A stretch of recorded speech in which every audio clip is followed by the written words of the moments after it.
Hey everybody, and it's time for another deep dive video in our series of informative, I hope informative anyway, videos on vintage basses. And today we're going to look at the Finnish Candy Apple Red and talk a little bit about the changes either side of January 1965. That's an important date, as I will explain in a minute. So, as most of you know, in January 65, the Fender company was sold to CBS Corporation, and at which point things started to change.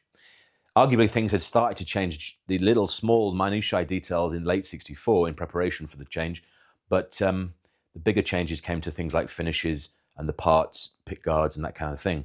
So these two basses on the bench, one is early 64 and one is late 65.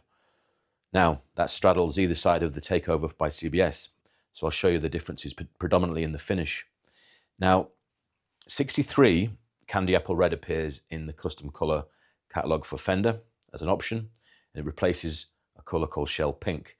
Now, Shell Pink is super duper rare. I mean, you just do not see them. If you do see them out in the wild, they are worth a fortune if they're original finish. They weren't very popular at the time though, so the Candy Red was introduced. So Candy Red 63 to 65, silver underneath the red. In 65, you start to see the gold appear. So you got Inca silver, it's believed Inca silver was used. Then Shoreline gold was used underneath the red. Now that gives it sort of almost a coppery, orangey kind of hue to it, which I hope you can see on camera, but you can certainly see it up close. So the two do look quite a bit different, but they're both candy red. You may also wonder what, there's a yellow color underneath both of them. This one's got it in the neck pocket, you can see here. This one under the finish. Now, that was because Fender would dip the bodies in a yellow stain. Now, the yellow stain was not Fullerplast, as is sometimes misunderstood online. Fullerplast was a sealant coat that was used to seal the wood so that other paints wouldn't get into the pores of the wood. The yellow was put on there simply to simplify the process of spraying a sunburst. And given that most basses and guitars, obviously, were destined to be sunbursts because so many of them were made, most of the bodies were already dipped in the yellow dye. Now, you also see many bodies that don't have any dye underneath because they were just blank bodies that were grabbed to make a quick order for a shop at the time, and a custom color was sprayed over it, sometimes with no undercoat at all.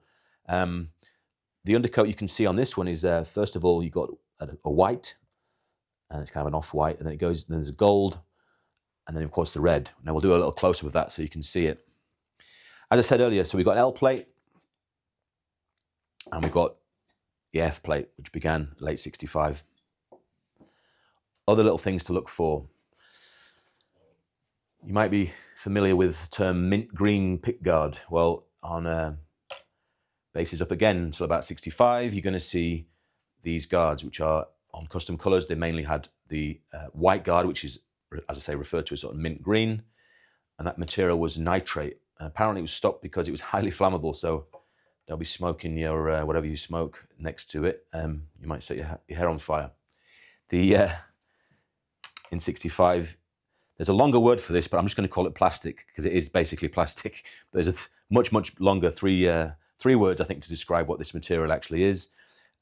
Essentially, it's plastic, and it didn't have that same sort of chemical effect which changed it to that minty green kind of hue. It's got just a bit of maybe dirt from the years of it being played. It's gone slightly off-white, but it would have been white originally. So that's the pickguards. Now, interestingly, if we can now talk about the rest of the bass. Now, by the end of 62, Fender was starting to paint most of their custom color, most of their instruments that had a custom color with matching headstocks.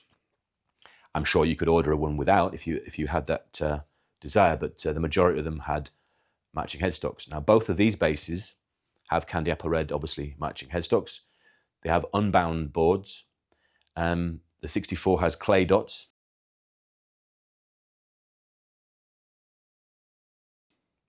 And the 65 has pearl dots.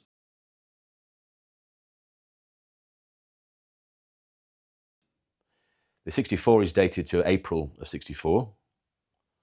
And the 65 is October 65. Both have the reverse tuners, the long stalk reverse tuners. Now, by early 66, you start to see the lollipops are actually, you sometimes see it very, very late 65 neck dates too. Sort of like November, December, I've seen them on that period. But certainly by 66, you've got lollipops and you've got binding appears.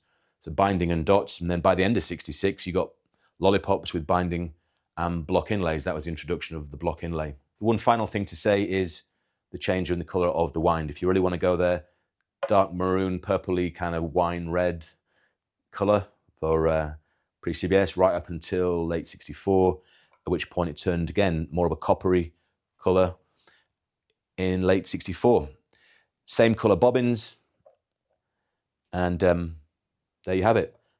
But I hope this has been informative, especially about the color and the changes. Candy apple red, either side of January 65.